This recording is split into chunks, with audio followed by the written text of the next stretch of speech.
আসসালামু আলাইকুম। আজ শনিবার 8 জুন 2024। আমন্ত্রণ ফ্রেন্ডলি মোবাইল প্রবাস টাইম বুলেটিনে। সাথে আছে আমি জেবা রহমান। শুরুতেই জানাবো শিরোনাম। ওমানের আল উস্তায় পুলিশি অভিযান, 110 প্রবাসী গ্রেপ্তার। ওমানের সাহামে সেবা দিল দূতাবাস, তীব্র গরমেও প্রবাসীদের উপচে পড়া ভিড়। বিশ্বের শান্তিপূর্ণ দেশের তালিকায় পঞ্চম ওমান, নিশ্চিন্তে থাকেন বাসিন্দারা। চট্টগ্রামে আসছে সৌদি ও কাতার এয়ারলাইন্স, ভোগান্তি কমবে প্রবাসীদের। কর্মী নেওয়া বন্ধের পর মালয়েশিয়া অভিযান শুরু, 123 বাংলাদেশি গ্রেপ্তার। হজ ঘিরে প্রবাসীদেরকে সৌদির হুঁশিয়ারি, নিয়ম ভাঙলে ভিসা বাতিল। দর্শক দেখছিলেন শিরোনাম, এবারে বিস্তারিত। ওমানের সেরা রেট দিচ্ছে বাংলাদেশি প্রতিষ্ঠান গালফ এক্সচেঞ্জ। প্রিয়জনকে টাকা পাঠাতে আজই আসুন আমাদের যে কোনো ব্রাঞ্চে অথবা কল করুন স্ক্রিনে দেয়া নাম্বারে। গালফ এক্সচেঞ্জ, বাংলাদেশিদের প্রিয় এক্সচেঞ্জ।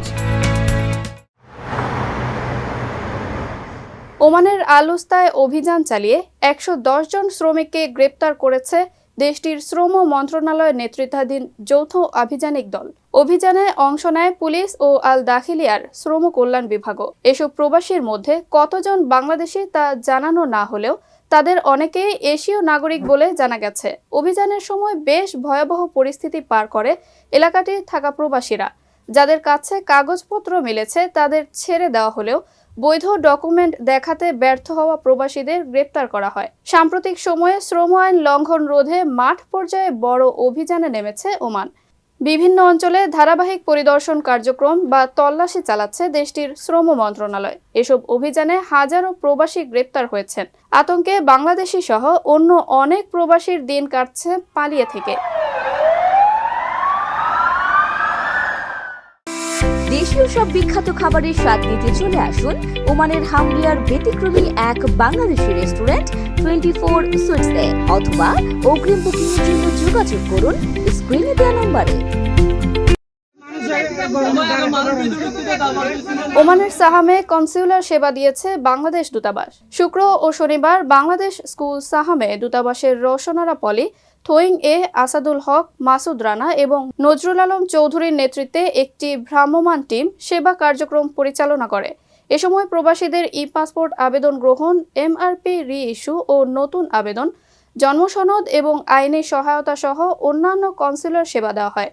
আর ঘরের কাছে কাঙ্ক্ষিত সেবা পেয়ে খুশি প্রবাসীরাও। এখানে কেন আসছেন? পাসপোর্ট করছেন? পাসপোর্ট করছি। এখানেই করছেন? হ্যাঁ, এখানে করছি। আচ্ছা, আপনি সবকিছু পেয়ে গেছেন? হ্যাঁ, পেয়ে গেছি। আপনি সন্তুষ্ট? সন্তুষ্ট। আপনি এখানে যে সাহাম স্কুলে এই কার্যক্রম হচ্ছে কোত্থেকে জানলেন? এটা অনলাইনের মাধ্যমে ছড়িয়ে দিছে সবাইকে। আপনি কোত্থেকে জানলেন? আমি প্রবাস টাইমের মাধ্যমে জানছি। প্রবাস টাইম দেখেন প্রতিদিন? জি, ইনশাআল্লাহ। আচ্ছা, প্রবাস টাইমের মাধ্যমে উপকৃত হন? আলহামদুলিল্লাহ ভালো। হ্যাঁ, আলহামদুলিল্লাহ ভালো নিউজ পাওয়া যায় আপনাদের চ্যানেলে।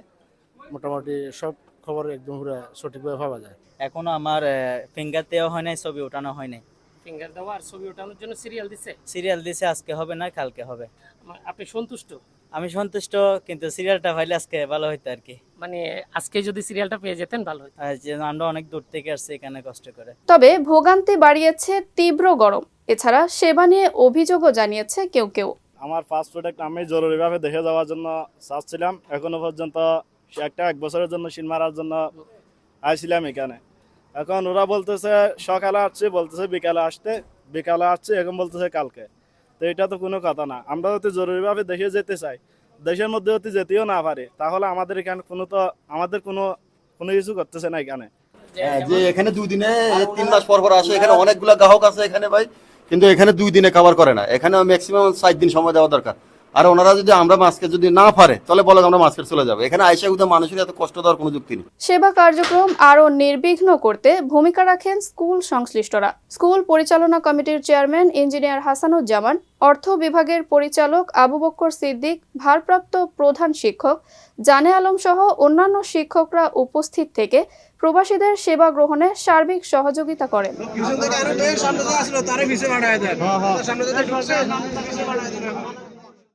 ওমানের হামিরিয়ার হোন্ডা রোডে চালু হলো বাংলাদেশি প্রতিষ্ঠান আল শেফার ফার্মেসি, যেখানে সকল ধরনের ঔষধ, কসমেটিক্স ও সার্জিক্যাল আইটেম মিলছে সুলভ মূল্যে।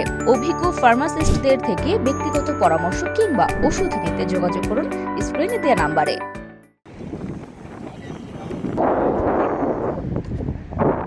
বিশ্বজুড়ে অশান্তি, হানাহানির মধ্যেও ওমানে রয়েছে শান্তির বার্তা। কারণ ওমান এমন একটি দেশ যেখানে পর্যাপ্ত শান্তির বার্তা বরণ আর উদ্বেগমুক্ত জীবন মানুষকে প্রাণ ভরে নিঃশ্বাস নেওয়ার সুযোগ করে দেয়। এই দেশে যারা আছেন তাদের আছে মনের শান্তি আর প্রাণের আরাম।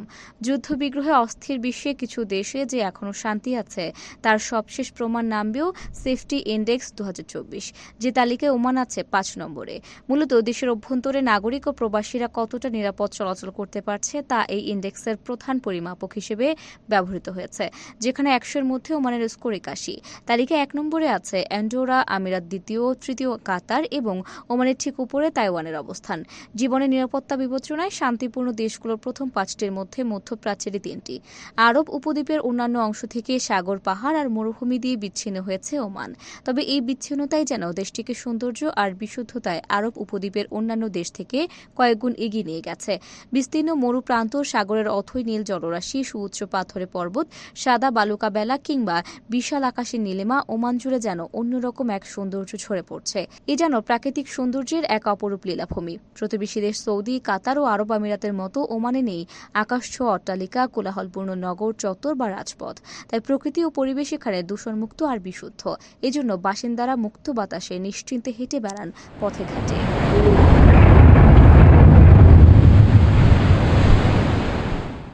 কারো কাছে স্বপ্ন পূরণ, কারো আনন্দের উপলক্ষ, আবার কারো জীবন পাল্টে দেওয়ার মুহূর্ত, কখনো জীবন বাঁচাতে সর্বোচ্চ গতিতে উড়ে চলা, কারো আবেগের শেষ মুহূর্ত, আপনজনের শেষ বিদায়ে সামিল হওয়া। এমন সব ইচ্ছে পূরণে সর্বনিম্ন ভাড়ায় দ্রুতগতির বাহন প্রবাসীর হেলিকপ্টার। আপনার প্রয়োজনে যোগাযোগ করুন আমাদের হটলাইনে। চট্টগ্রাম থেকে ফ্লাইট পরিচালনা শুরু করতে যাচ্ছে সৌদি ও কাতার এয়ারলাইন্স। ফলে বিমানবন্দরের ব্যস্ততা বাড়লেও এই অঞ্চলে যাত্রীদের ঢাকা হয়ে বিদেশ যাতায়াতের ঝামেলা কমবে। এর মধ্য দিয়ে পূরণ হবে চট্টগ্রামবাসীর দীর্ঘদিনের স্বপ্ন। বেসরকারি বিমান পরিবহন ও পর্যটন মন্ত্রণালয় সূত্র জানায়, গত ঈদ উল ফিতরের আগেই সৌদি এয়ারলাইন্সের চট্টগ্রাম থেকে ফ্লাইট পরিচালনার কথা ছিল, কিন্তু শিডিউল সমস্যার কারণে তারা তা করতে পারেনি।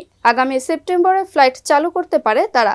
প্রাথমিকভাবে শাহ আমানত থেকে সৌদি আরবের জেদ্দা কিং আব্দুল আজিজ আন্তর্জাতিক বিমানবন্দরে ফ্লাইট পরিচালনা করবে। কাতার এয়ারলাইন্সের সঙ্গেও আলোচনা প্রায় চূড়ান্ত হয়েছে। ফ্লাইট চালু করতে আগ্রহী হলেও তারা দিনক্ষণ ঠিক করতে পারেনি, তবে চলতি বছরে ফ্লাইট চালু করবে। দুটি এয়ারলাইন্সই ইতোমধ্যে বেসরকারি বিমান পরিবহন মন্ত্রণালয় থেকে ছাড়পত্র নিয়েছে। চীন, সিঙ্গাপুর ও ব্যাংকক রুটেও ফ্লাইট চালু করার চেষ্টা চলছে।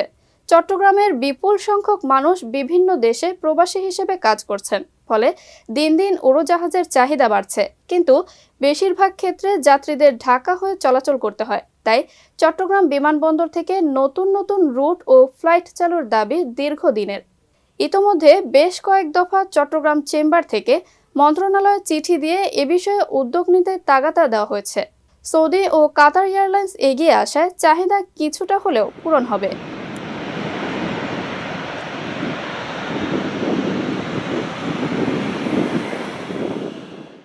প্রবাসীদের বিনিয়োগের শতভাগ নির্ভরযোগ্য প্রতিষ্ঠান প্রবাসীর সিটি লিমিটেড। এখানে বিনিয়োগ করে হালাল মুনাফা অর্জন করুন।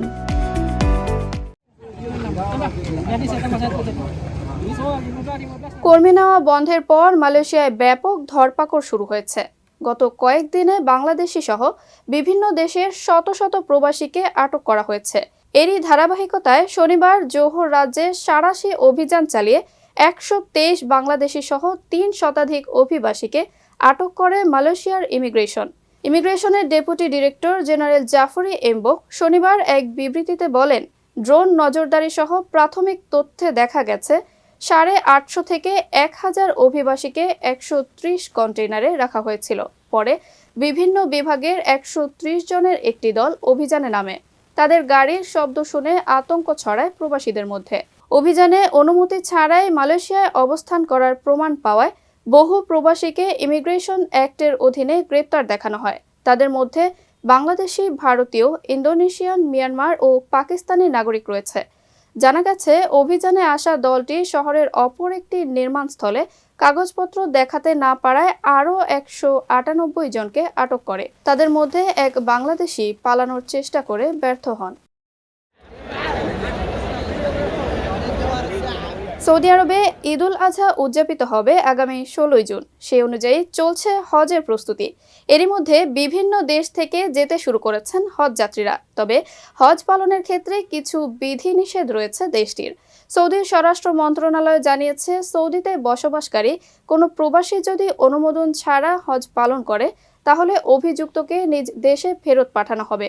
এমনকি পুনরায় প্রবেশের ক্ষেত্রেও বাধা দেওয়া হবে। তাছাড়া যারা হজের নিয়ম ভঙ্গ করবে তাদেরকে 10,000 রিয়াল জরিমানা করা হবে, হোক সে সৌদি নাগরিক, বাসিন্দা কিংবা ভ্রমণকারী। হজের নিয়ম পালনের ক্ষেত্রে গুরুত্ব দেওয়া ও হজ যাত্রীরা যাতে সুন্দর ও আরামদায়কভাবে তাদের কাজ করতে পারেন সেজন্যই এসব পদক্ষেপ নেওয়া হয়েছে বলে জানায় মন্ত্রণালয়টি। নিয়ম অনুযায়ী আগামী 14 জুন শুক্রবার থেকে শুরু হবে হজের আনুষ্ঠানিকতা। সৌদি আরবের অভ্যন্তরীণ ও সারা বিশ্ব থেকে দেশটিতে জড়ো হওয়া হজযাত্রীরা এই দিন থেকে হজের যাবতীয় আনুষ্ঠানিকতা শুরু করবেন। এদিকে বাংলাদেশিদের মধ্যে পবিত্র হজ পালন করতে গিয়ে সৌদি আরবে এখন পর্যন্ত 12 বাংলাদেশি হজযাত্রীর মৃত্যু হয়েছে, যার মধ্যে পুরুষ 11 জন ও নারী 1 জন। মক্কায় মারা গেছেন 9 জন ও মদিনায় 3 জন। দর্শক, এই ছিল ফ্রেন্ডলি মোবাইল প্রবাস টাইম বুলেটিনের আজকের আয়োজনে। প্রবাসের সর্বশেষ সংবাদ পেতে ভিজিট করুন www.probastime.net। সাবস্ক্রাইব করুন আমাদের ইউটিউব চ্যানেল এবং চোখ রাখুন ফেসবুক পেজে। পরবর্তী বুলেটিন দেখার আমন্ত্রণ জানিয়ে আজকের মতো বিদায় নিচ্ছি আমি জেবা রহমান। সেই পর্যন্ত সবাই ভালো থাকবেন এবং নিরাপদে থাকবেন। আল্লাহ হাফেজ।